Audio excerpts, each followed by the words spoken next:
Welcome to the 5G podcast. We're glad you're here. We hope you enjoy our conversation about God, guns, games, goals, and gastronomy. Now sit back, relax, and enjoy this week's episode. Go lay down, doggy. This is not a dog-themed episode. Go. He's thinking about it. But what if it was dog-themed? Should we do a dog episode where we both have the dogs? I have my dog. You have your dog. And my dog then eats your dog. They're both lap dogs. Yeah. My dog tries to be, that's for sure. But he's about 35 pounds too heavy. Too heavy, yep. If he was only 15 pounds. That's this guy. Yeah, he's pretty good. He's just begging to come up on you. No, go lay down. He's begging to come on you. Stop. He can't. Right, yes. Welcome to the 5G podcast. We're just gonna take it away chatting like we always do. There it is. About any topic. Magic. Let me just make sure that this is gonna stay like that, so it doesn't sound like crap. Doesn't worry. Doesn't matter. You'll yell into the microphone. That's true. That's a very good point. Somehow, I got this shirt from SHOT Show, and I'm really a big fan. It's Gunbroker. Gunbroker. Like they had them in like the back, and I was chatting with one of the guys, and he's like, "Hey, you want a shirt?" And I was like, "Yeah, I want a shirt." Sure. Like, I don't know if you saw the back of it, but I did not see the back. It's pretty dope. Man. See if the camera can pick that up. Yeah, a little bit. It's like a bouquet of roses with a friggin' revolver across it. It's pretty dope. That's nice. And then the front is like it's like just like a little rose with their name on it. Their icon. It doesn't look like flashy or anything like that, but like the back is like, I'm a fan. Cool. I thought, and I was like, dude, this is sick. Can I have two? He's like, nah. I was like, okay. If it's free, take two though. I tried. Bummer. I tried. Anyway. That's a nice shirt. Shrines. Yeah, so get shrined. This is going to be a hectic episode because there was little preparation done except for 5 minutes ago. Hopefully the viewers can't tell when we have little prep as opposed to big prep. Most of the time we're like writing down like topics throughout the week, and you know, like Thursday, Friday is really when we kind of like put those ideas to paper. Mm-hmm. This week I had nothing. Oh, yeah, it was an interesting week. And nothing happened. I had a very busy week, so I didn't really have time to. Happy Groundhog's Day yesterday to those who celebrate. Mm-hmm. The arising of our Lord and Savior, Mr. Groundhog. Punxsutawney Phil. Punxsutawney Phil rose from the ground on this day, February 2nd. And determined 2024. I am returning to the earth. And determined that there shall be an early spring. Oh, yes. Because he didn't see his shadow? I don't remember which one goes where. If he sees his shadow and gets scared, he runs back inside because it's winter. It's 6 more weeks of winter. It's too cold. And if he's just like out walking around, that means it's springtime. He doesn't go back home. Yeah. And he did predict it was going to be spring, apparently. Oh, really? I saw that. Well, yesterday was like really cold for us. Yeah. We're like, Do we know where this came from? Besides random American settlers being like, look, a groundhog, he got scared. It must mean 7 more weeks of winter. I like the idea that like people from other countries think that Americans just like worship this fortune-telling groundhog. He's a seer. He's a seer, a revelator. He tells us when the weather, a soothsayer. But he only works 1 day every year. And only for the most random, important things. Specifically 6 weeks of winter or spring. Yeah. That's it. It's like, you can't plant any, I don't know where that started, but it is funny. It is very funny. Very funny. Happy Groundhog's Day to those who celebrate. We should start celebrating Groundhog's Day. How funny would that be? My older brother unironically claims that that's his favorite holiday. It's like, even when he was like a kid in high school, you know, teachers always say, oh, what's your favorite holiday? And every kid's like, oh, Christmas, Thanksgiving. He's like, Groundhog's Day. Just, I don't know, because it's funny. To be different. Yeah. It is funny. That is very funny. That's a very funny joke. I don't know if I've ever knew that Groundhog's Day was approaching or upon us until like 7 hours into the day, and everyone it's there's like a headline. Yeah, it's like I go on to Google and it's like Groundhog's Day. I was like, oh, okay, Groundhog's Day. Woo. Yeah. I mean, the movie is stellar. So, with why did they choose Groundhog's Day to mean like repetitive? I think it's because of that movie. I'm almost positive because that was the premise that like. Oh, because they called it Groundhog's Day because it was just on Groundhog's Day. Yeah, the character was a news reporter and he was just like so bored. He's like, I have to go report on the Groundhog's Day ceremony in Punxsutawney, Philadelphia. And he's just like Pennsylvania. Oh, Pennsylvania, same thing. You said a city in a city, not a city in a city. New York doesn't work. Well, it does because the state is also New York. York in the country of York. Yeah. So anyway, he was just so bored. He's like, "This day is dumb. It's Groundhog's Day." And then it had to reset. So he had to relive a boring day over and over again. There's a bunch of movies like that are like interesting. Oh yeah, that's probably one of my favorite like writing premises actually. Yeah, because everybody, especially when you have like a protagonist who like. There's one with he's like an action actor. What's his name? Tom Cruise. No, he used to, the Day After Tomorrow or whatever it's called. Edge of Tomorrow. Is one of my top movies. That's a good movie. That's a good one. No, it's with the guy that plays D&D a bunch. Joe Manganiello or whatever. Got some Italian last name. And I see the clips of it on TikTok all the time. I've never actually seen the movie. Oh, but it's basically like he's like an assassin or a hitman or some sort of special operator or whatever, right? Okay. And his day starts every day by him getting woken up being attacked. Oh, yeah. And so the first like couple scenes, he's like just getting just wrecked, right? Right. But then eventually he just like does his morning routine and is just like sitting there like drinking his cup of coffee, like blocking a sword, and like just dodging a bullet, pulling a gun out and shooting without like looking or whatever. And then he kills like a guy, and then you see him like run behind a pillar, and he's just drinking his coffee, and then all of a sudden a helicopter with a minigun just floats up and just like starts shredding everything. And then he like knows exactly when because the minigun jams each time. Oh, and so he just turns and shoots out of the window while drinking his cup of coffee or whatever. That's pretty good. That's clever. Yeah. Anyway. You said that's a TV show or a movie? I think it's a movie. I have no clue what it's called. I'm gonna have to look it up because it looks like something I would watch. I enjoy Groundhog's Day premises. Yeah. There's an anime I really enjoyed where it combines a couple tropes. Where he's from our world, he gets teleported into the fantasy world. It's called isekai, which just means another world in Japanese. But and then it's a Groundhog's Day, but he can't control it. Anytime he dies, he gets like reset to like a save point, is how he starts calling them in like a video game term. But he doesn't control that, so he's trying to like live in this fantasy world, and he ends up influencing all the events and everything. But it's like sometimes his save points like move up, but he doesn't know when, and he gets murdered in some brutal ways. Like they have an uncensored version of that show. It's called ReZero, and dude, he just gets like obliterated sometimes, and he just wakes up screaming, and he's like buying apples at the store or whatever is like his first save point. He's like, huh? What? My body, it's still here. Like, oh yeah. Yeah, interesting premise. That's harsh. Anyway, this week on Thursday, we played Magic, which we haven't in a while. Yeah, we've been boycotting. Not playing necessarily, no. But I came to the table with it. Was first of all, that was the longest game of Magic I've ever played. That was insane. 5-player game that took 3 hours. 3 hours, I think. Yeah. Yeah, 3 hours. At least 3.5, nearly. Yeah.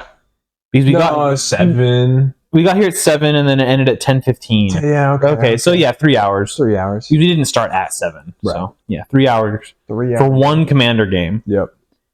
5 players. 5 players. No, we weren't playing like weak decks. I was playing a deck that I had never played before. Yeah. So I brought a new deck, and so I had no clue what the power level of it was. Yeah. So it's like that's kind of how I tried to judge it. I was like, okay, don't play your best deck, but don't play your weakest one. We want like an average testing for a new deck. And Caleb kind of got screwed on drawing cards for his decks for whatever reason. So he wasn't out of the game. Colin I feel like he was kind of just trying to build this board state up and not actually doing anything until I don't feel like anyone was really doing anything. And you were playing a spell slinging deck. Playing a control deck. Yeah. Which is fun to do in Commander. It's a particular challenge, but also sometimes is like, you don't do anything. It was annoying because you just leave all your mana up. And everyone's like, you have 13 mana available. And it's 6 cards in sorcery or instance and flash and whatever. Yeah. And everyone's like, Trevor's not a target. All right, cool. I think my commander dodged 2 different board wipes. Or 2 different removals. And so, I countered spelled anything that affected me, but for the most part, you're like, whatever. Yeah. Y'all can kill each other. Somebody's like, I'm going to play a thing. I'm like, that's cool. Okay. And then I'll do this thing. I'm like, that's fine. Nobody was winning the game, so I didn't need to do anything. Well, no, and like I had an early propaganda out. Yeah. So you were safe, and so I was safe from like a lot of stuff. And then I had I gave all my what is it? Sacred Grove? Verdant Grove? No, sacred. It's sacred something. Sacred Grove. Sacred. Gives all your enchantments Shroud. Yeah, you got that one out multiple times in the game. Yeah. So okay, I was playing a enchantment deck, right? But it's the shrines. I have all of the shrines. 5-color shrines. 5-color shrine deck. So I use Goshen Tie of Life's Origin as my commander. And basically his ability is it's one of each mana, tap him, and you can return an enchantment from the graveyard to the battlefield. So we kept getting rid of your Shroud enchantment. And then I'd pay 5 and like, okay. That's worth getting that back for 5 mana. Yeah, for sure. And your value train just was kind of slowly ramping up. It kind of was, it started chugging. And nobody had any big enchantment board wipes. We had a couple creature-based ones in the game. Yeah. But nothing totally like stopped one person. And then the token creation I had was significant. It was impressive, yeah. I knew I had, and like also the card draw. Because I got that you got out an early Enchantress effect. Yeah. Which is whenever you cast enchantment, draw a card. Yeah. And then I got a second one out, so I was drawing 4 cards a turn basically. At least. Right? Plus the because I had Kami, right? Yeah. So I had the Kami of Crescent Moon, so draw 2 cards automatically. Yeah, and then those shrines, man, they start off as like, oh, I'm gonna deal 4 damage to something. It's like, okay, that's like removal of a decent value piece somewhere, or just free removal every turn. Just pop someone for 4 damage or whatever. I still like putting lightning bolts in my deck, just because it's a 1-shot of like 3 damage. Yeah, pretty good. But they ramp up. And then, I had, 17 of them at the end. Yeah. And I was like, all right, I'm going to do 17 damage 2 times. And then you had the one turn where you got out the black guy, where it's like, on your end step, everyone's going to lose 17 life. Yeah. And I saw you already had that one out. I was like, you need to kill us all this turn. Like, besides Colin, who had 200 life. 213, 203. You need to kill everyone else this turn and make it a 1v1. Yeah. And then I was fairly confident in my ability to win. Yeah. I at that point the value train was rolling. Well, and I had drawn a stupid amount of cards. I had 2 cards in hand that let me get all of my enchantments onto the battlefield from the graveyard. And so I drew 30 some odd cards one turn. And I was like playing, and I played as much as I wanted to. I wanted to leave some up for some instants and some counter spells and things like that. Spells, yep, which was handy. Which is why I did that, right? And then I just discarded all of my enchantments that I had. Yeah. Because on the beginning of my or in my main phase, I was going to just cast one of those and get all of the enchantments out. And when there was 5 or 6 shrines in there, and when they ETB, my commander makes another shrine of them. More, yep. Shrine tokens. Except it also gets copied because I had the Sanctum of All. Yeah, to double your triggered abilities. Yeah, so it was gonna just pretty good. And so I was gonna have right about my estimate when I was doing the math in my head was about 50 shrines. Yeah. At that point, it's game over. And then I had another. So there was that, and then I had another card in hand. What is it called?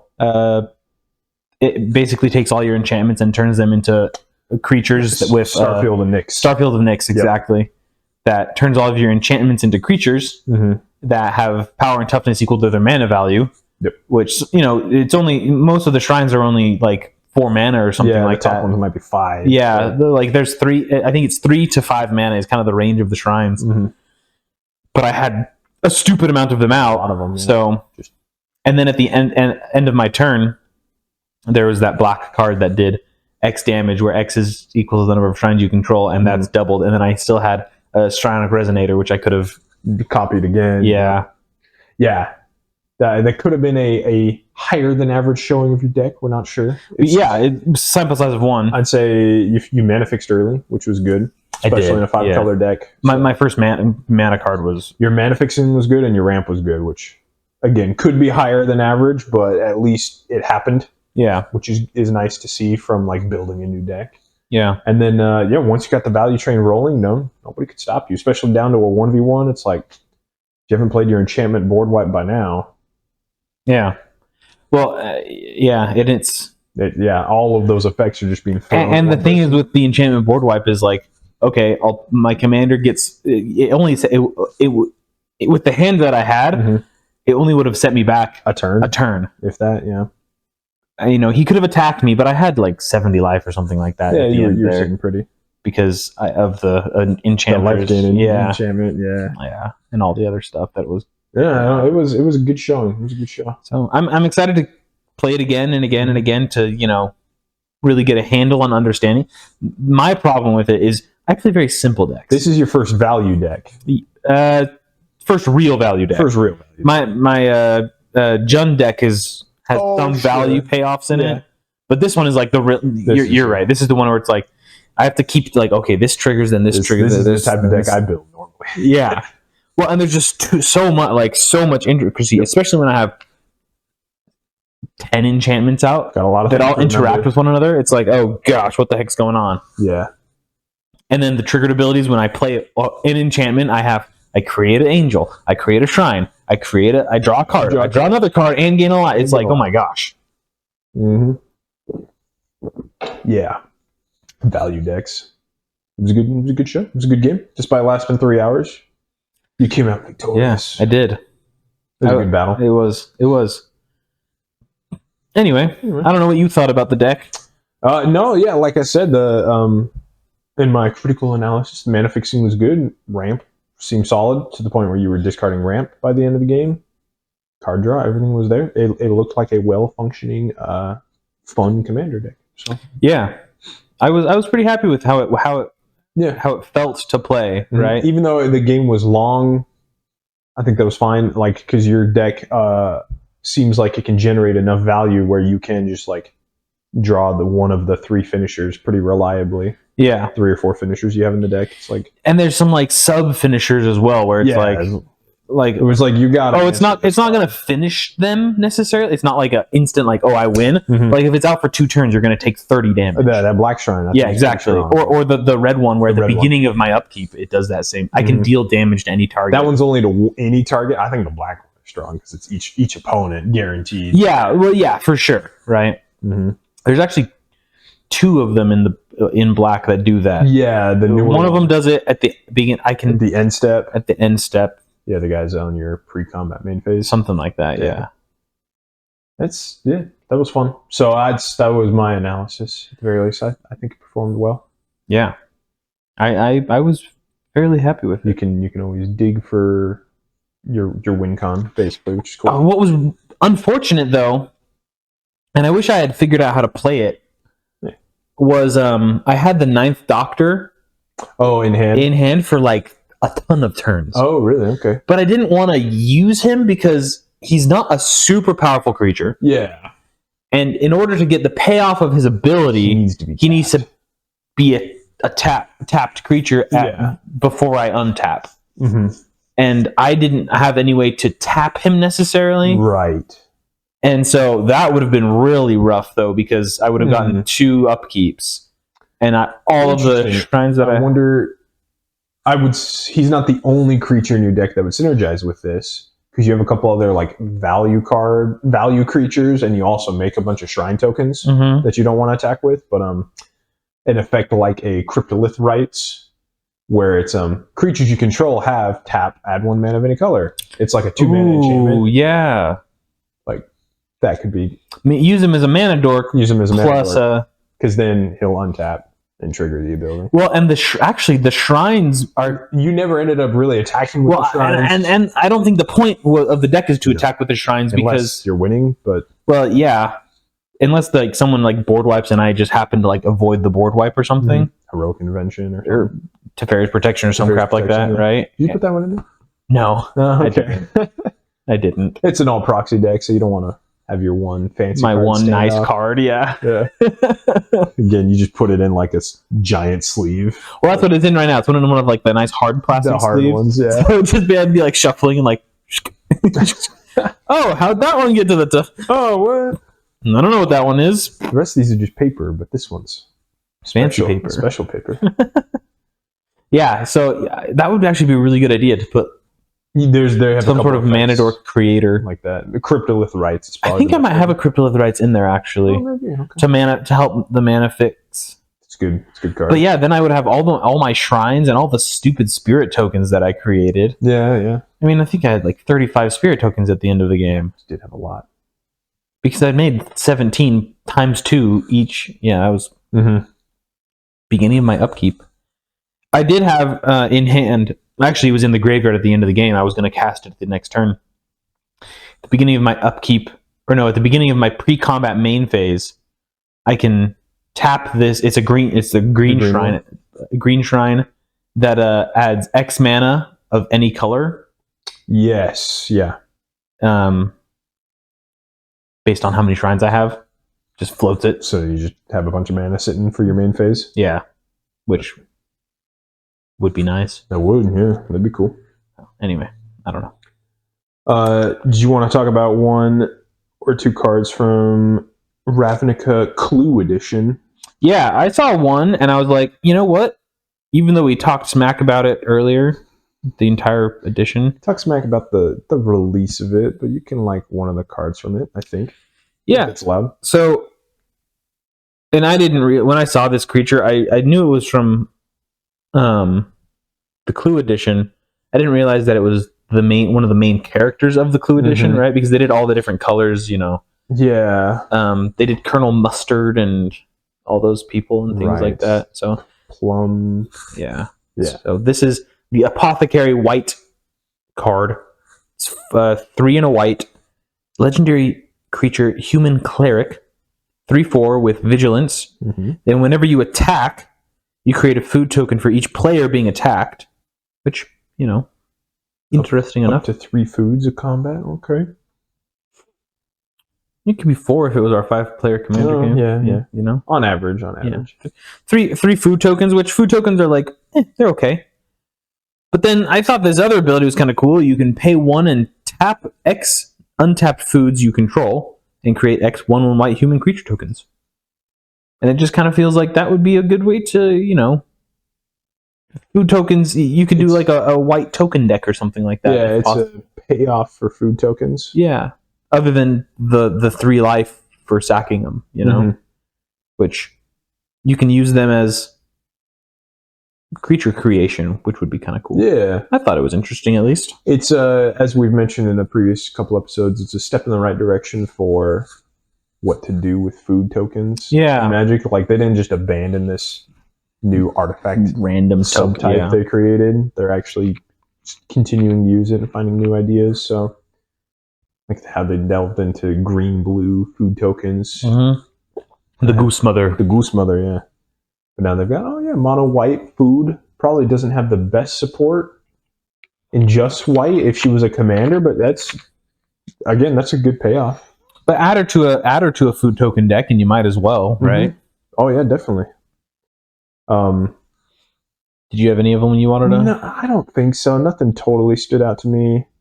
The Ravnica Clue Edition, I don't know if it's already in stores, but they're trying to like get normal people into Magic, I guess. But also kind of cool because each Clue Edition you buy does have a guaranteed shock land. So they put some guaranteed value in those, and they're all like borderless arts that have the Clue Edition logo on them. Yeah. Apparently, Card Kingdom is selling those booster packs for really cheap. The Clue or the Ravnica remastered, not remastered. The Murders at Karlov Manor. I don't remember. The Play Boosters. I don't remember. Okay. I saw something about it. Gotcha. That where they were selling it for like, because apparently it was like super overpriced on release. Oh, okay. So maybe it was Ravnica Remastered that came out 2 or 3 months ago. Or something. Yeah, apparently they're selling it for like $120 for a booster box. Oh, that's actually impressive. Or whatever they call them now, the boxes. Yeah, booster box. Yeah. Wow, okay. I might have bought that actually. I already ordered a booster box for this weekend. Segway. Because I was looking at prices, it's like, what would be a good set to draft? I really want to draft with my friends. Let me look for some draft boosters, and I considered Karlov Manor for about 0.34 seconds. A whole 0.34 seconds? And then passed. It wasn't an absolute zero? Yeah, the price wasn't right. No, yeah. I don't know if you could pay me to... You could probably pay me to open it. Or like get one. Oh yeah, you could pay me. I'll open things. I'd take one for free. Yeah. Would I pay $10 for it? Probably. Yeah, I suppose. Would I pay $50 for it? No, probably not. $20 is probably where I draw the line. Yikes. Yeah, but only because it would be a good time to draft with my friends. But also, play boosters are a good value. You can just rip them open as well. Dude, opening packs is so much fun. Yeah, it is. It is pretty cool. I think anyway. Anyway, so I was looking at draft boosters, not set boosters, and not play boosters. That's okay. They're getting rid of all of those. They're getting rid of everything. It's just play boosters now.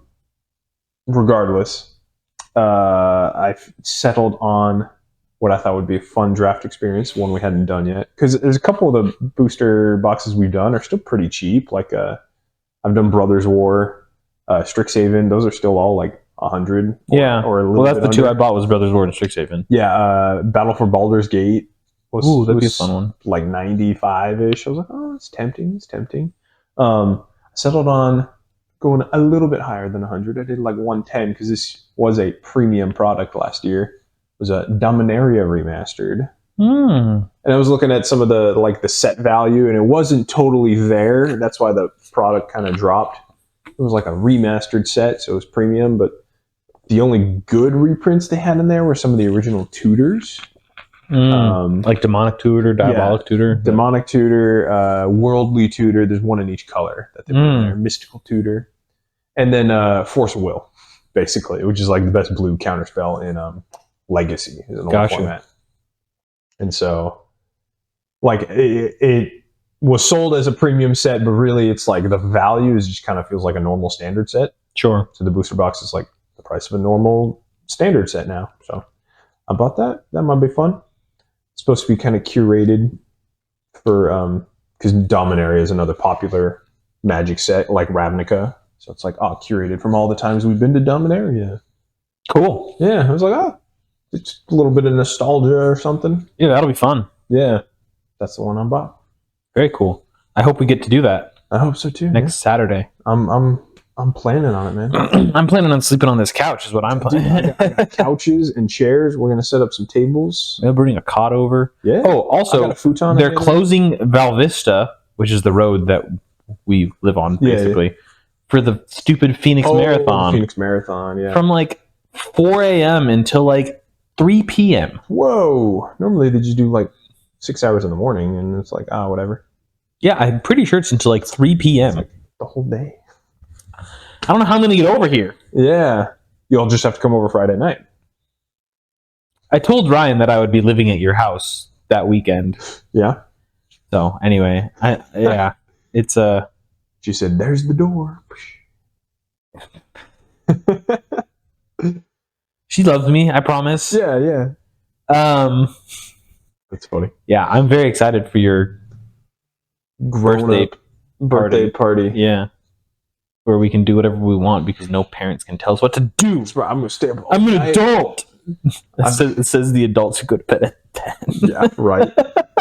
Yeah, we're gonna drink so much caffeine and just we're gonna stay up all night. We'll probably be tired by midnight, if that.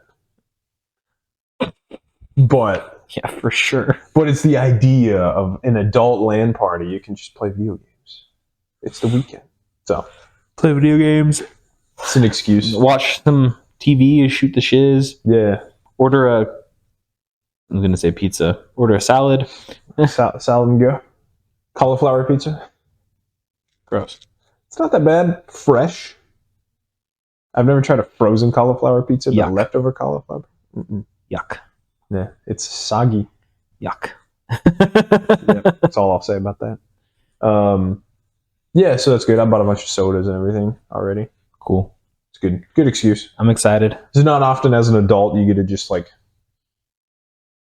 stay up all night and play video games. For sure. So you gotta enjoy the opportunities. I'm hoping we can play some Palworld. Some Palworld would be sick. Palworld is an excellent game. Steven has been convinced. Yeah. He bought in. All right. So you set this one up, and you tee it up. I'll hit a home run. Step up to the plate. We've talked about Palworld several times and some reviews and whatnot, and then I showed you some gameplay, some personal gameplay of Penguin rocket launchers. I still want to make one of those so bad. Yeah, I think we're almost there. It's like level 17 or something. Okay. Maybe I'll crank up the experience so we can get there faster. But yes, Palworld. We started our own little multiplayer server game. Yeah. Which we haven't played much during the week, but on the weekends we play some Palworld. Yeah, and let me tell you, it might be my game of the year. Yeah, all right. It is an absolute joy to play. Mm-hmm. So I've thought of a couple things that are like really good, and you've mentioned one of these things that make it a really solid game. Mm-hmm. One is that because of the way it's put together, if you've played a survival game before, you can play this game. Yeah. Really easily. It's simple. If you've played Minecraft, you can understand this game. You go punch a tree. The stuff, all the objects snap together real well, like pretty well. Building. There's some physics involved with it based off of like the amount of support that a structure has and whatnot. You resource gather, you bring it back to base. You resource gather, yep. One thing that they did that is just, oh my gosh, so good, was that they have, if you have an item in your base in a chest, yes, you can pull from it without having to go find the stupid thing. Mm-hmm. So inventory organization and chest organization isn't a thing. Yeah. Which for some people is like taboo, because in every game, unless you're a chaotic, crazy person, you organize your chests, at least some semblance of organization. All the wood goes here, all the stone goes there, all the dirt goes there. Exactly. Yep. In this one, it's just like there's a chest, you throw crap into it. If there's space, you throw crap in. It's almost like creative mode on Minecraft, where it's just like, you have the one dirt block, and you just have dirt. So long as there's dirt somewhere in a chest, you're good. And it's very nice. Having the pals do work for you is really nice, and also you don't have to. They don't make you go resource gather for stuff that you've already surpassed, right? Yeah. Like you don't have to go chop wood all the time, right? Whereas like in Minecraft, it's like you have an elytra and full netherite armor, but you need a stick, so you have to go cut a tree down. You're like, sticks. And it's like, freaking A, come on. And then you have an axe, but the only thing that your axe does is light crap on fire, so you're not going to get sticks from the tree. You know, whatever. But this game, Palworld, just says like, oh yeah, after level 5 or whatever, you've figured out how to make an axe. Guess what? Now your pals will do it for you. Yeah. Same with stone. Same with berries. Food. Yeah. Food. They can manage themselves. Like they're not children. You don't have to feed the pets. Yes. They go, whenever they're hungry, there's just like a bowl of food and they go eat it. Mm-hmm. Same with like making their mental health a thing. They have like a relaxation. Yeah, they got a little hot spring. Yeah. Like they have beds, like they can sleep. It's like, this is fantastic. Yeah. Then there's the what was I going to say? Your next good point about the game. The fights feel good. I'll say. Good. They don't feel stupid. Yeah. Right? Because in my opinion, while there is boss fights and big Goombas to kill, that's not like necessarily the point of the game. In my, like to kill these big mini bosses, right, is not supposed to be like. It's not the path of progression on the game. It's not progression. Right? Yeah, they're all over the place. They're just big bosses that are like chunky and will kill you if you're not at the right level. But as soon as you're their level, it's like, okay, we got this. This is a fair fight, right? It's not like I'm level 11, it's level 11, and now it's just going to kill me 7 times before I can figure out how to like. It's not a Dark Souls level. No, exactly. It's a very fair game. But then also, if you don't want to do that, you don't have. Yeah, and it doesn't like you can just. I tried this with one of them. You can just stand in front of it. Oh yeah. And it won't attack you until you attack it, and then you will die because it'll just. So there's that aspect of it, which is really nice. You've mentioned it that it feels like they respect the time of the player. Fast travel everywhere. Yep, fast travel, and it's not like you can fast travel anywhere at any point. There are specific locations, but they're spread out well enough where it's like, okay, yeah. Like we were doing a little adventuring in it. Also, the map is huge. Yeah, it's very large. We were doing some adventuring, and we were like, oh man, we're like pretty far away from base now. We should like try to find a waypoint. Yeah, so you can teleport back up. Like 4 seconds later, we're like, oh, there's a waypoint. you climb something tall, and you're like, oh, there's one over there. Yeah. Okay. And you know, if you, it just is really nice there. Another thing that they have, even though the map is massive, there's enough things. There's enough shiny objects. Yeah. Where there's like, oh, there's an egg over there because you can hatch these creatures. There's an egg over there. I'm going to go get an egg, right? Or, oh, look, over here, there's a chest. And you have to, like, open the chest. And then sometimes there's, like, special chests where you need a key to open them. Yep. And there's, like, different levels of keys. Like, oh, there's a randomly generated, like, an enemy base here where you can go free a pal. You go free an animal from the base and kill some enemies. And, you know, get ammo and whatever from them. You know, whatever. So, yeah, I'm... It's enough stuff. Oh, look at this new pal. He looks kind of cool. Let's catch him. Yeah. Yeah, no, for sure. And it's and then the mounting the utility of the pets is really cool. When we first started and I was like, oh, I have 5 pets available, but like none of them do anything. Like I'm just gonna choose the best one and just have them out all the time, right? Yeah. But then you want different ones in your party, because you get different items that you can use them with. Yes. So I always keep one of the celeries. Yeah, the glidey guys in my party. He never comes out. He never is summoned or whatever, right? He never says, I choose you, Pikachu. That never happens. But I crafted an item that lets me use him as a glider. Like that's sick. You just gotta have him with you.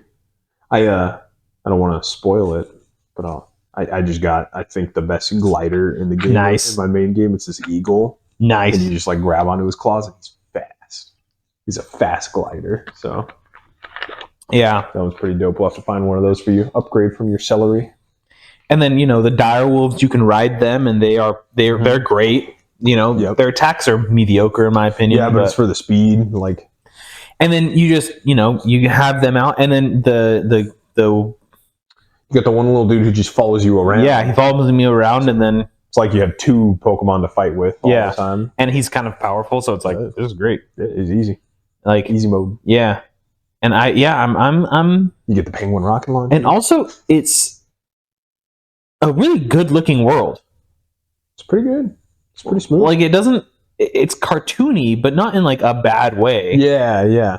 Like they did take some time with the art to like make it look nice. I'd agree. I'd agree with that. That's kind of what I have to say about Palworld. I don't know if you have any other thoughts on it other than good game. Monkeys with machine guns, man. That's just, dude. I love the squirrel. How you just like he's like, oh yeah, I have an SMG now, and then you throw him on the top of your head and you're just turn into yourself into a turret. That's how we went and fought the first boss. I swapped out. That's literally what I did too. I had 3 monkeys with assault rifles, and then I just rotated between them like, until they run out of ammo. I was like, okay, you go back in the Pokeball. Here's another one. One qualm that I do have is that the activation of the abilities is a little bit chunky sometimes. Yeah, it is. You just have to like hold F, and it's like, are they gonna do the thing? Do the thing. Like, come on. And sometimes if you press it again, it cancels accidentally. Yeah, it does. I've got my turtle pet now in my other game where his is like a recharge bar, but I can cancel it and activate it as much as I want. It doesn't just like put it all on cooldown. He just turns into like a Beyblade and does spin mode. And so I can have like spin mode now where I can toggle it basically. So that's nice. That's nice. Whenever I want him to spin. Yeah, and then one other quirk with the game is that when I have a bow or a crossbow out, mostly the crossbow, when I have a squirrel or whatever on my head, you can I'll shoot the crossbow and then I'll hold my left click button, right? My left mouse button, but the squirrel will not shoot because I'm reloading the crossbow. Yeah. And then as soon as I can like have it available, it'll like side in, the squirrel will like shoot for like 4 bullets or whatever, and then I'll shoot my crossbow and it'll do the same thing. Yeah. So it's kind of like that skill in particular is kind of odd, but I'm sure there's probably a couple others. I mean, if you have a bat in your hand and you're swinging, it's full constant fire. So like you just have to switch out 2 items, but then you don't get the bonus damage of the crossbow, which does a stupid amount of damage. Yep. Does really stupid damage. Yeah. The great game when they're not having some weird like desync issues with the multiplayer, it's solid. Yeah, you and I tried to hop on and there was some server issues or something. Weekend because that was Sunday or something, I think. Yeah, it was Sunday. That's why I wanted to see if we could get a dedicated server up and running, but that ended up being more of a pain to set up than I thought. I wonder if we need to try and figure that out again before this weekend. Yeah. Heck, if I could pay somebody to do it, I'll bet Ian knows how. Yeah, probably. Is Ian coming to your bachelor? Your birthday party? He's not playing Palworld. He's not? No, not yet. Everybody's a potential Palworlder. A pal. Everyone's a potential pal. A summoner. We should get him. Yeah. To come and hang out. Yeah. He set up our server. He'd be good at that. I mean, he set up that Minecraft server. Yeah. I mean, he has a computer for servers. So like. Cool. Yeah. Palworld. Anyway. Yeah, there it is. Should we get into the topic your wife? Or no, you wanted to do... Yes. I'll plug, because I stayed up too late last night playing a new game. Define too late. Define late as in midnight, late as in 7 a.m. No, it was probably 1 p.m. or 1 a.m. 1 p.m. You stayed up for 38 hours. 1 a.m. by the time I actually got to bed. Because I've been waiting for this game for 15 years. Yeah, not quite that long, but pretty close. I think I played... It's a remake of a game I played probably 10 years ago now, almost. The game came out 10 years ago. Maybe I only played it 8 years ago, but it's Persona 3 Reloaded. It's the remake. But Persona is an excellent Japanese RPG, Japanese role-playing game. Turn-based. It's an excellent series, and Persona 3 is a stellar game. It's in my top 5, if not one of my top games. Certainly in terms of a JRPG, I think it's the best one. And this remaster just looks fantastic.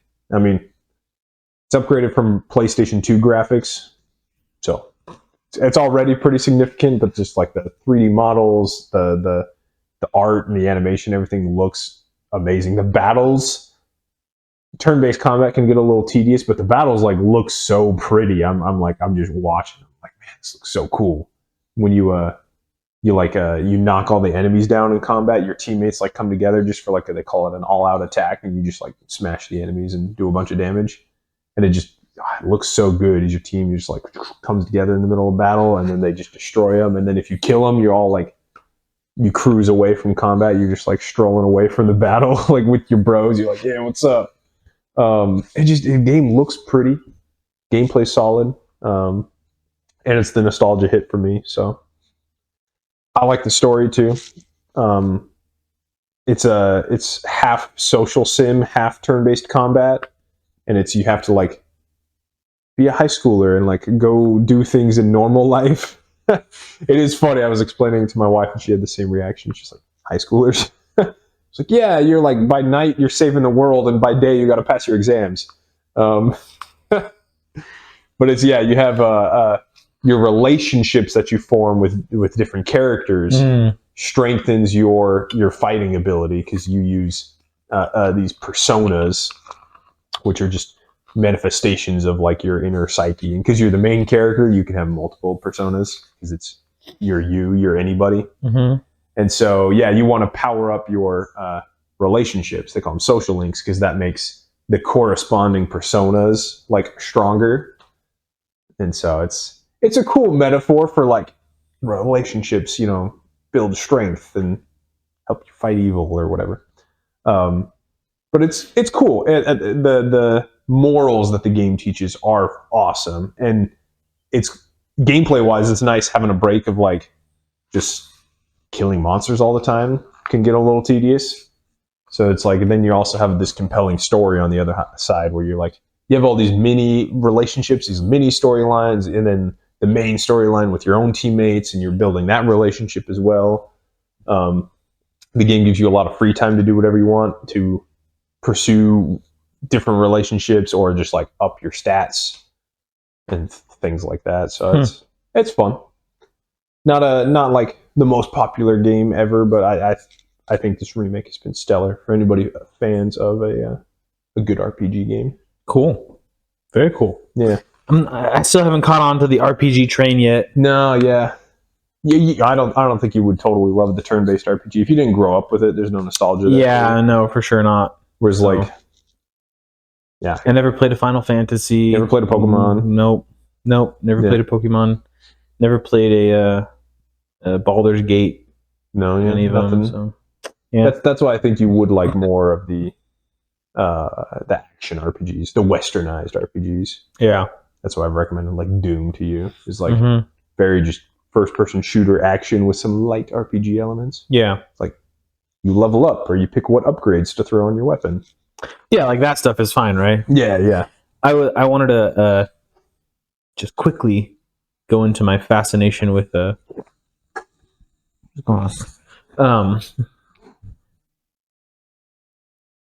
keep on the video game topic for just like another 2 seconds. Yeah.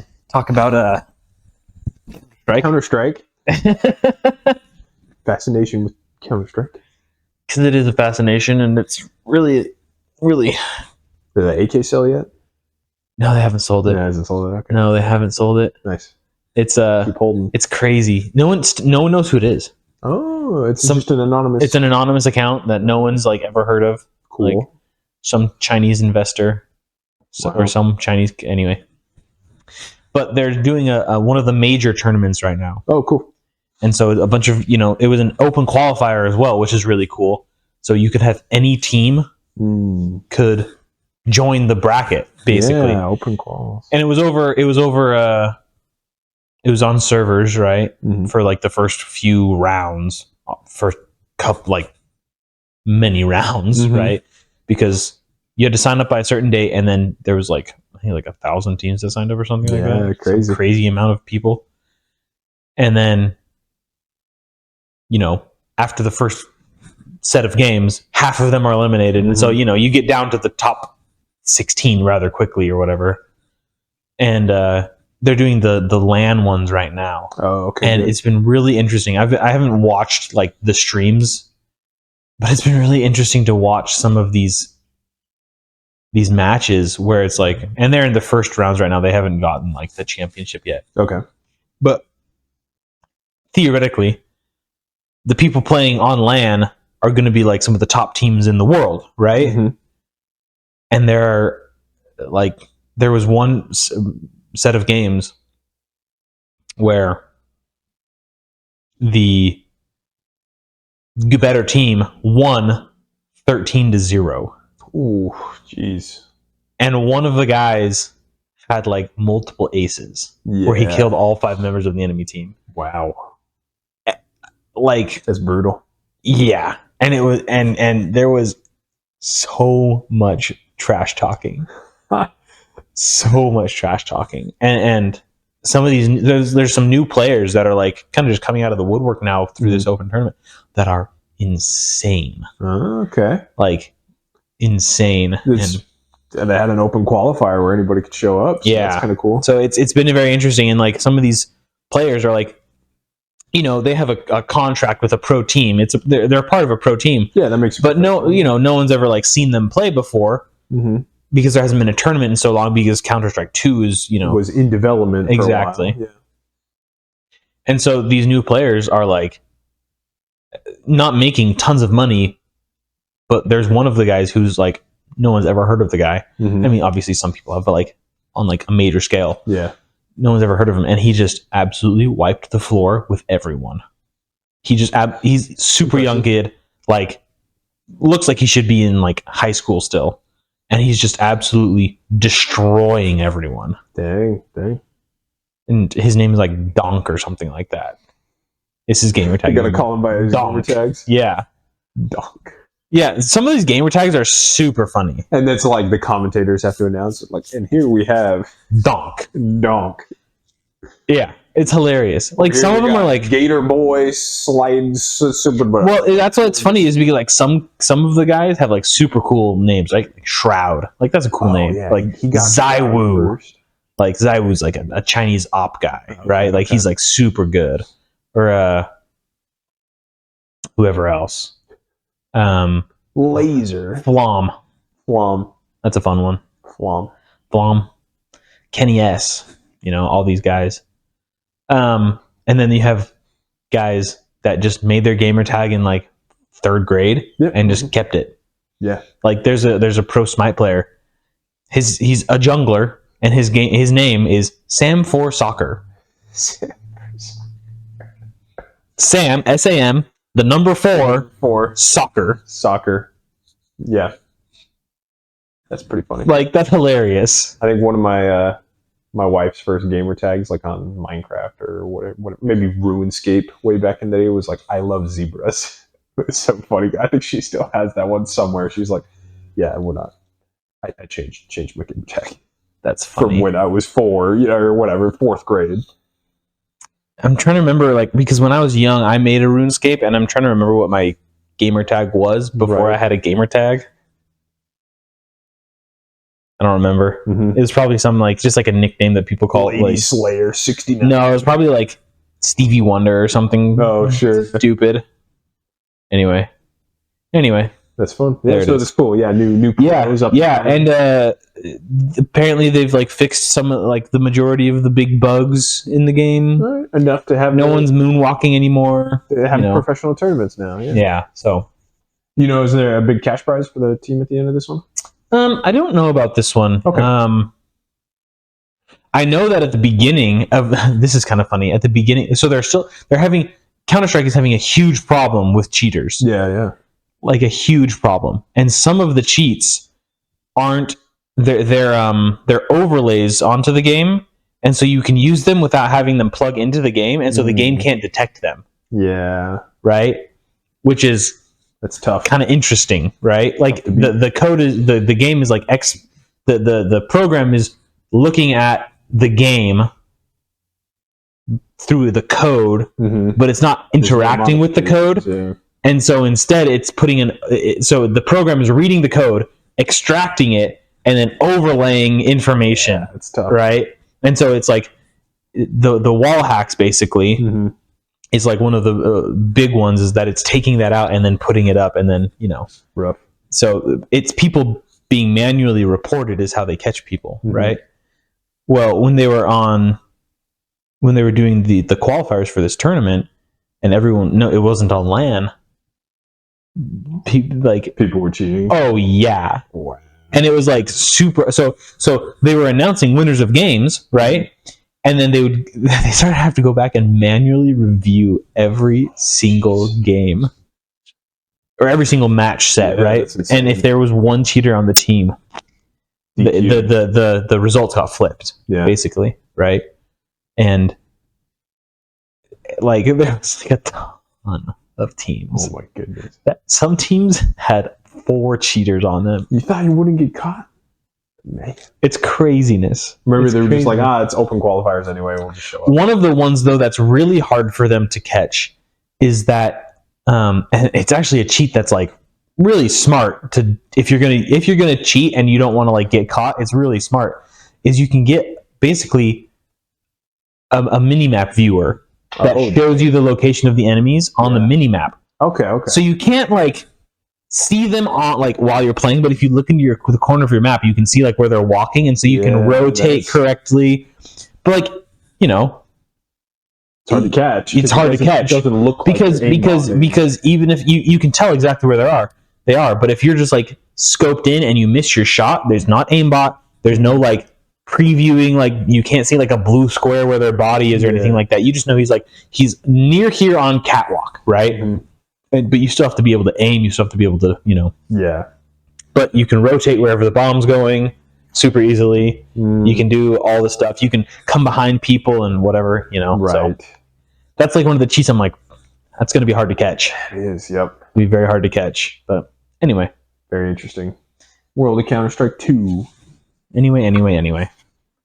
Should we finish with the fun topic? Yeah. Gaming hot takes. What is we got a couple minutes left. Yeah, what's our time? We're at 56 minutes recorded so far. That's cool. All right. 15, 20 minutes, give or take. Yeah, probably 20 since we bull crapped for the first 5-10 minutes. That's fair. Gaming hot takes from Steven and Trevor. So your wife was the one who suggested this right before we were about to record, and we're like, ooh, that's a good one. That's pretty solid. Your own personal gaming hot take. Yeah. That it just has everyone up in arms against you. Yeah, and she suggested doing the ones where it's like really like not controversial, but like not many people think this. Yeah. You know, sure. Right? That's the sentiment that I got from it, at least. So I don't know if you have any yeah, I can do mine first, I think. I had it formulated earlier as we were talking, but then no. So maybe we ought to do you first. This is awkward. I got to remember what to say. I've also forgotten mine. I know, right? Pause. Give me 10 seconds.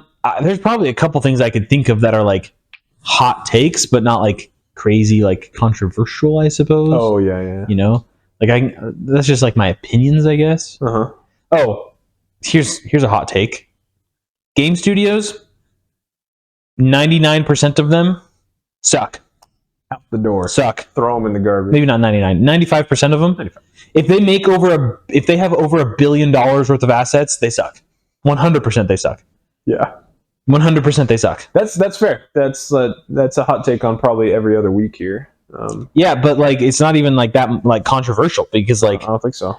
Like,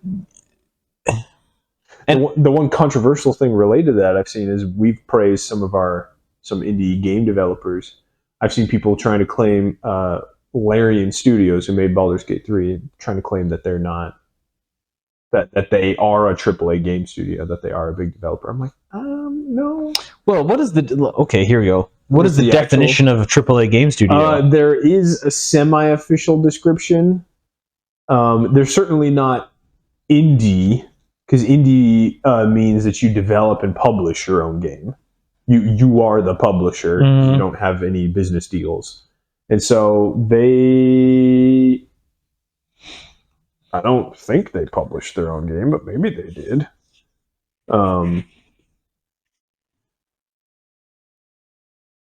So, because like, a lot of big games will just be like, you follow the game developer because that's who you know, but then anybody could pick up the publishing. No, they published their own game. Yeah. I would consider them independent. I think successfully independent, but nonetheless independent. They're a large independent studio, but not ginormous. I think size could also play into it as well as in terms of how many employees. But yeah. Oh, here's another thing.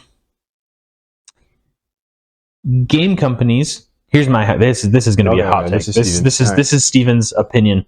Mm-hmm. Game companies spend about 75% too much money on the look of their game, and about 75% too little money on the gameplay of the game. Mm-hmm. That's the hot take. Okay. Because, for example, I'm gonna use Counter-Strike because it's not anymore the most popular game in the world. Not currently, but it is like I think we can say it is probably the most popular game in the world. Yeah, At least in the top 3. It's international. Yeah, it got big events. But you look at it and like it looks good. Yeah, but it's not like amazing. No, like some of the skins look good, but Valve doesn't create the skins. Content creators create the skins, and then Valve just takes it, just uses them, and you get paid for it, which is cool. But and actually, you can get paid quite a bit for them. That's cool. Yeah, that's nice. Yeah, so you create this skin, and if it gets put in a chest or as a whatever, you can make money off of it. But Valve doesn't create the skins. But the maps don't there's no it's not crazy. Like the scratch marks and stuff are kind of just blobs. There's not like super detailed. I mean, it kind of looks like it's on like 480. Sure. Maybe 720 graphics, right? In terms of like resolutions. Resolution, yeah. And then, some aspects are good looking, but it's the gameplay is why people play, right? Yeah. And as long as the graphics are not detrimental to the gameplay, where like you're getting like weird clipping or whatever, right? It's fine. But then you have a game, I don't know, like Halo Infinite. Yeah. Which, pretty game. Yeah, looks amazing. Look good. Yeah. No content. No. Nothing. Like a big, open, vast world of nothingness. You can name quite a few on that one. Starfield looks amazing. Looks pretty. Looks amazing. And even the gameplay itself, like the fighting I've heard is good. Fine, yeah. Like, it's a shooter. You can shoot. You shoot. And like there's no like weird mechanics with that, right? No, yeah. That works. But then there's nothing in the entire world. No. The entire universe, there is nothing. There are companies and you know what? I'm even going to go ahead and say the release of Cyberpunk was this as well. Yeah. On release, Cyberpunk, like if they had spent the money, 75% of the money that they had spent on the graphics, on the gameplay, because so this is kind of where I'm on release was just stability and bugs. Well, that's what I'm saying though. Yeah. Right? Okay, so I don't know if that's gameplay. Well, it affects gameplay though. Yes. Because like Starfield, you can't play the game. You can't play the freaking game. Yes. Because even if the graphics don't matter. Because if you can't play the game, what's the first thing that people are going to do to your game when they can't play it because it's like crashing? They're going to take their graphics slider and go 0, and it's going to look like a potato. But they want to play the stupid game. Want to play, yeah. Right. And if they still can't play, refund. I mean, yeah. Done. Well, but think about like your Starfield experience.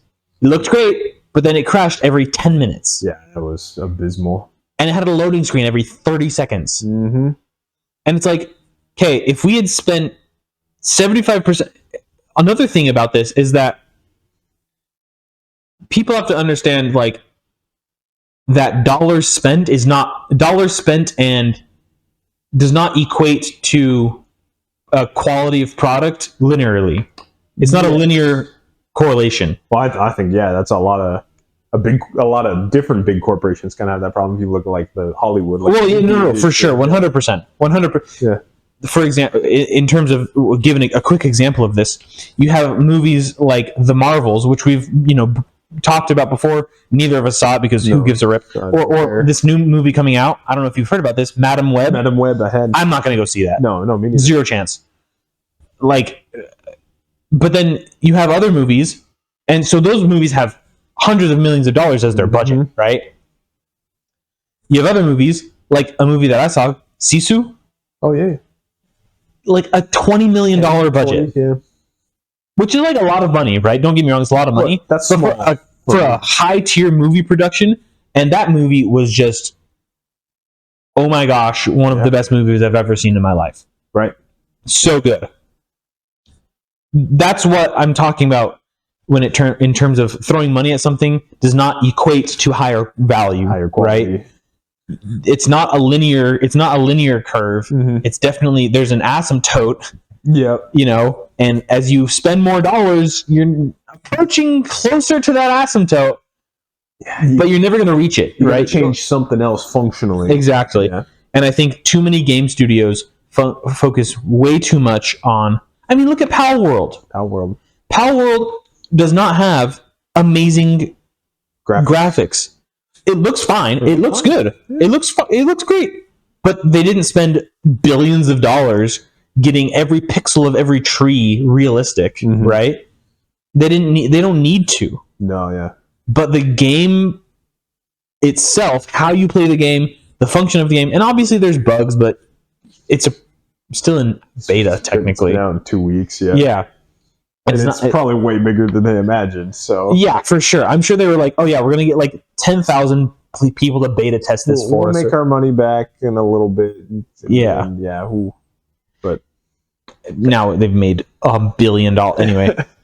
So that's my hot take: is that game studios, and this is, I think, media studios, spend too much money on way too much money on, and not just the wrong stuff, but specifically graphics. Because it's super diminishing returns after you get to a certain point. And then after that, you should just you should stop and just throw all of your money into making sure the game actually works and is fun to play. At the end of the day, that's what a game should be. And I mean, even if it's just if you're going to spend $1 million on the next set of graphic updates or whatever, you should look at it if you're developing a game and say like, okay, if I take this $1 million, and $1 million is not a lot of money for like a film or game production. No. But you go and you say, okay, I'm going to go pay 20 gamers $50K to play this game for a year as their job and find and fix and like find bugs and find problems. Yeah. Right? Like if you've made the game and you're just like in the final steps where you're like, oh, we're updating the art, we're updating blah, blah, blah, blah, blah. Beta testers. You just pay 20 beta testers. And how many gamers do you know if they would like it? Would love for that job, yeah. Even if you have played the same game for 6 months. I mean, you're still getting paid to play video games and like type up reports. Well, and you could even have them like just have like a screen recorder and just make like when there's a bug, just like click a button and it captures the 10 minutes or whatever, and then another person reviews that and like says like, oh, this is the problem. Yeah, and then you gotta, because I have a cousin who does this. You gotta write reports on occasion of like, did you have fun? You know, stuff like that. But if you get paid $100K a year to do that, oh, you don't get paid $100K to do that. Well, but that's what I'm saying. Oh, but if they did, your game would be so much better. Probably, yeah. Because if I got paid $100K a year to play a game and write and like I would put my heart and soul into that, I would say I would go every single day and I would play for 6 hours and then write reports for 2 hours, and just say like, this is what's wrong, this blah blah blah blah blah. Definitely, I would. Even if I got paid $50K, $60K a year to do that, like for sure. I mean, I just think that that's something that I think game companies just need, and media companies, you know, need to spend much less money on art and graphics and much more money on fixing the game. It comes to a principle I've said before in our in reviewing TV shows and movies and whatnot. There's a plethora of good content out there. Like, don't waste your time on mediocre stuff. No. Like, well, and this is one of the reasons that I've kind of like stepped back from watching TV shows is because people on YouTube are producing some crazy good stuff. Good content, yeah. That I don't feel the necessity to like listen to 40 minutes of some random subpar story. And this is going to get me canceled here, but some randomly forced transgender person of color who happens to be from a socioeconomic status that wasn't ideal for growing up, and they're in like a random sci-fi series. I don't need them to like, and it's in the middle of like this crisis where their warp drive is going to blow up in 30 minutes. I don't need multiverse. And I don't need to listen to them lecture me for 20 minutes out of a 45-minute show. No, that's a waste of your time. Like, there's better content. There's amazing content out there. Don't waste your time on subpar, on mediocre. Well, and that's one of the things I think that like these AAA games are getting wrong, is because there are so many, and Steam, people are like saying, "Oh, Steam takes way too much." It's like, no, Steam probably takes a fair amount because they let anyone put any game that they want up on Steam, and they take a percentage of the sales. And there's some good like old games on Steam too. Yeah.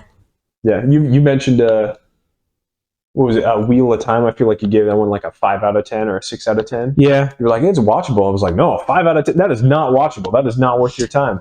So it's the same thing with video games. Like if a video game is like a 5 out of 10, like, dude, I got 20 different video games I can list off right now that are better than that. Oh, for sure. Without thinking about it. So yeah. And yeah, so it just because something like, oh, it looks pretty. Look at this brand new game. It looks great. I'm like, yeah, but it's not fun. Or you've got some message in there that I don't really care about. Like, I'll find something better, something that's more entertaining. Yeah.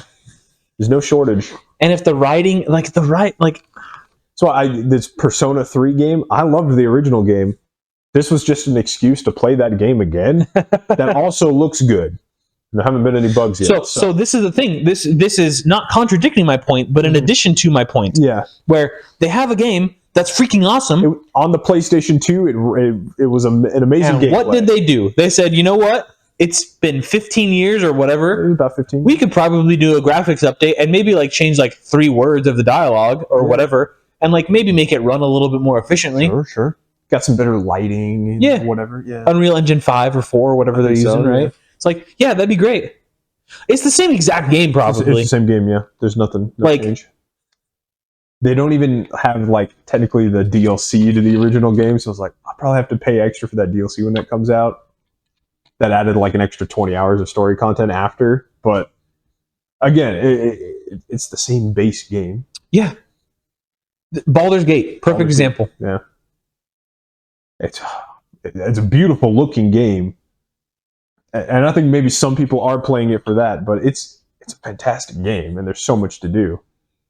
This is the thing. Yeah, this is the thing. It's like you can have both, but if you're choosing, you should focus on the game and not the art. Yeah. And that's my point, is that game studios focus too much on the look of the game and not enough on the game of the game.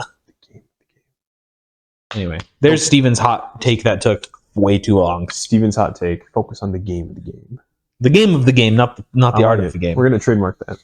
The game of the game? The game of the game. That'd actually be really cool. Like, welcome to not the art of the game of the game. Yeah. There you go. It's cool. What is your hot take? Yeah. What do you think? 10 minutes? 10 minutes or less, I can do Trevor's hot take? I think you could do it. Yeah, okay. Trevor's hot take. Moshe's the door. Amazon. Nobody comes to my house except Amazon. Anyway, Trevor's hot take. I semi-related, and I'll give a brief introduction. I think people play video games generally to have fun. So I that part's not the hot take. And I'm not sure which part of this is a hot take, but eventually there will be probably a hot take in here to somebody. So it's, the way I see this, right, in Trevor's mind, people play video games to have fun. Then that branches off into like 2 different styles. You play video games to think, to sort of flex your creative mind, and you play video games to not think, to turn your brain off. I feel like those are the 2 categories of games. You should still be having fun. That's up here. Those branched off from that. But if your game isn't fun, first off, get rid of it. Yeah. As you were mentioned with like, get some beta testing or whatever. Like, you need people to like enjoy your game. So it's like, okay, our game is fun. Then we go off of that. Are our players thinking? Is this a strategy exercise? Is it creative? Problem solving, that sort of thing. Or are they like, we want them to just come, turn their brain off, long day at work. You want to come home and have a good time for a few hours before bed, restart the monotony of your life tomorrow. Trevor coming in with the realness right there. That's right. Turn your brain off for a couple hours and enjoy a game. And I feel like that's it. That's video games. As a hobby, I find it's a flexible hobby because of that. But really, it boils down to like fun and then those 2 things. So people try to think, I don't know, they come up with other reasons. Like, oh, this is our video game. We're trying to share this message or whatever. I'm like, no. Or, oh, we got this game. It's a commentary on the polar ice caps and the Rwandan genocide and how they're connected or whatever. And you're like, you know, like, or if your game is just like way too difficult to the point where you're just like, yes, I made an unbeatable game because, you know, I'm not talking Dark Souls because Dark Souls is fun to some people, and it does take some strategy. I mean, there are some just like dumb indie games that are just like impossibly hard, and so yeah, I feel like if it doesn't exist in that sphere, get rid of it. So a lot of and this is why I'm okay with a lot of like Call of Duties, or just turn your brain off, just go shoot some stuff. I personally think a lot of battle royales are also kind of in that category. I'm not saying that one category is better than the other, but I do like the strategy games. I do like to think, and then sometimes I also just want to turn the brain off. So,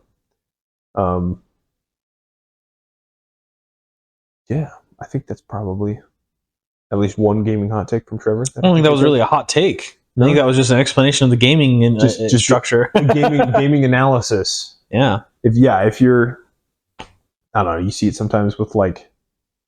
So okay, go ahead. Sorry. Yeah. No. What were you going to say? Actually, I was going to say. So, are you saying that like you have to be like accused? I feel like a hot take has to be like accusatory almost, right? So Starfield sucked. Basically, is what I'm getting at. Okay, so no. So explain why that's like Starfield. Explain where that falls in your categorization. Yeah. So Starfield like attributed itself as like a vast open world. You can do anything. So it was like, okay, so it's probably going to be the strategy game where you got to think a little bit. Like, oh, there's so much to do and explore. What do I want to do? That kind of gets me thinking. It didn't end up being that, so I was like, okay, so maybe you just come and you turn your brain off for a little bit. But then it was too boring. It wasn't even fun. The combat, it worked, but it was the same combat that's been around for 20 years. Yeah, it wasn't a revolutionary combat. No. And then all the customization was just as we've explained previously, there's a little bit to explore, but after a few hours, you'd already explored everything the game had to offer. So then you'd come home from work to play to turn your brain off, but you're like, I've already seen all this. It was boring. It wasn't fun. So it goes back to that first tier of like, no, it was not a fun game.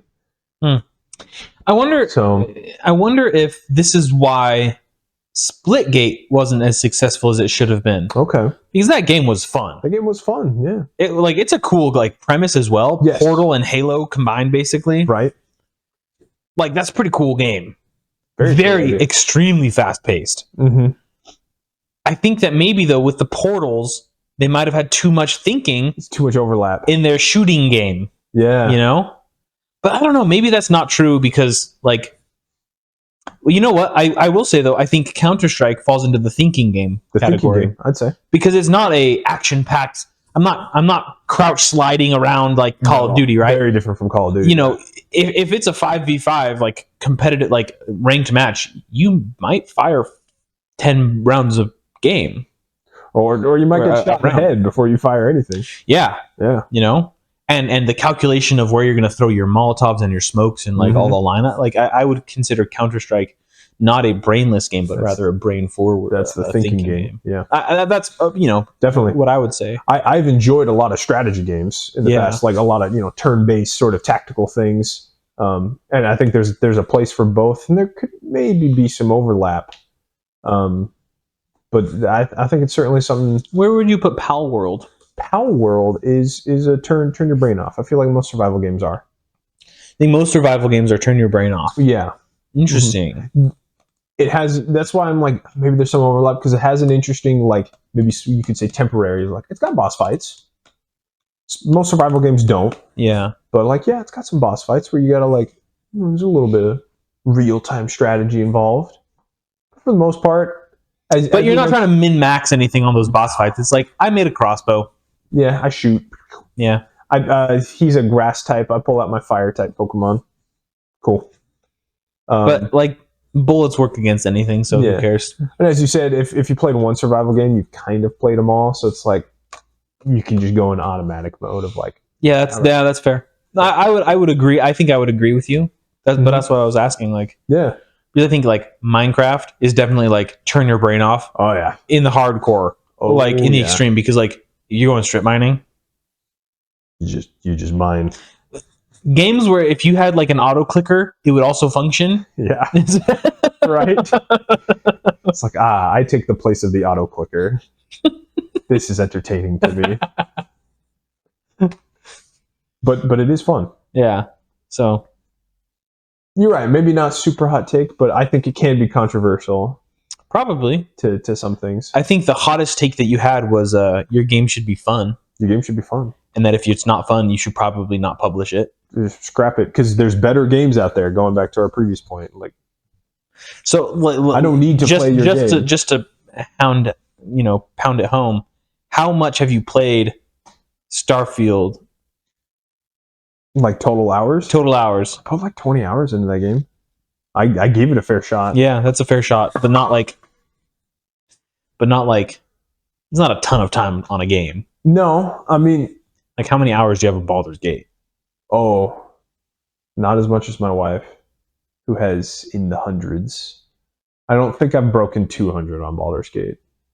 Yeah, somewhere in like so 50-ish. Like I have 600 hours on Counter-Strike. Yeah, okay. And 1,200 hours on Smite.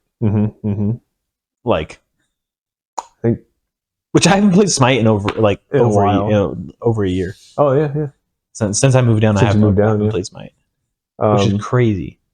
Yeah, I gave Starfield at least 20 hours, because then that 20 hours I could have played probably one or two other just as fun games. More fun games. For sure. There's my Steam library is full. My cup runneth over. I have no shortage of fun games to play. Well, and I'm constantly getting new recommendations from like brothers or from friends. Yeah. And I don't think that it has to be a big. Well, we've talked about this. Money does not equate good. No, not at all. In fact, you could almost say there's an inverse correlation. I had a kick. I think this was a few years ago, or maybe at the end of high school. I don't remember. Where I was just playing old retro RPGs, just turn-based RPGs. I thought I kind of wanted to get into game development, so I think it was kind of the end of high school. So I bought like a game development software. And a bunch of old retro games made with that software. And so I had a fun kick for a few months where I was just playing like retro indie turn-based games, all kind of 8-bit. Yeah. And that was a blast. Those games were rad. Well, and you look at like the success of Minecraft, which is a 16-bit game. Yeah, it's nothing. It's like it can run on a potato. Mm-hmm. It has the functionality of mod support. So did you know? Okay, I just saw the coolest article, and this might be the last thing. It'll be real quick though. That there's a company that has been able to play Doom, the original Doom, with bacteria colonies. What? What does that even mean? So they have programmed the bacteria. They have the bacteria. And if you put an input in, the bacteria will grow around that input. Jeez. But the frame rate is like 1 frame per day. But they can do it. That's like the Minecraft you can program in Redstone in game. Which is crazy. Yeah. That you can program Minecraft in Minecraft. In Minecraft, yeah. You can play Minecraft in Minecraft. You can run JavaScript. In survival, if you wanted to spend the time. If you had enough. If you had enough time and gumption, you could program the game in the game. And I would argue that's more productive if somebody wanted to do that than play Starfield. It's probably more. It would probably take about 20 hours. Oh, I'm sure it takes longer than that. Yeah. It was a team of people who did it or whatever. Yeah. That's hilarious stuff. Yeah. It was something. Yeah, it was hilarious. Anyway. Yeah, people are doing some crazy things. I think you can also play Doom in Minecraft. Dude, I played Pokemon on my calculator 10 years ago, so... That's right, I forgot about that. Math class was fun. I beat all of Pokemon Silver that year.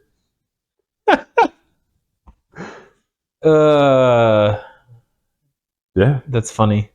Anyway, ended on that. If your game can be played on a calculator, you have a good game. It's a good game. 20 years later, it's yeah. We'll get the joke is we'll get Skyrim on our smart fridges in the future. Can you imagine if you had to defeat like a character to open your fridge? You have to play. You gotta find a dragon. Yeah. Yeah, you have to find a dragon and kill the dragon before you're allowed to get a snack. Like, that would be some good diet planning, some good like nutrition. Yeah, but can you imagine you have like friends over and you're like, oh crap, I forgot the cheese. I need a drink, guys. It's gonna be a couple hours. I gotta go find a dragon. It's just Dark Souls. Like it's just Dark Souls. Dark Souls with touchscreen controls. I'd lose my mind. Oh man. Or you have to win in Fortnite. Like, oh man, yeah. On your fridge. Can you imagine? You'd be there all night. If it wasn't a gamer tag, instead it says you got beat by a smart fridge number. Smart fridge, Samsung smart fridge number 420. I might change my gamer tag. Yeah. To Samsung smart fridge 420. That's pretty good. You just got that's the future, man. Samsung fridge shot you. You got killed by a smart fridge. That would be very funny. Yeah, I wouldn't be hungry anymore after that. I would give up. No. It's like no. Or I just buy a lot of non-perishables. Yes, yeah. Exactly. You know what? I don't need the fridge. That's fine. No. Anyway, there it is. Till next. Good episode. Yeah, it was great. Good See you later. Thank you for watching this week's episode of the 5G Podcast. Make sure to like, comment, and subscribe to see more. And we'll see you next time. Thanks.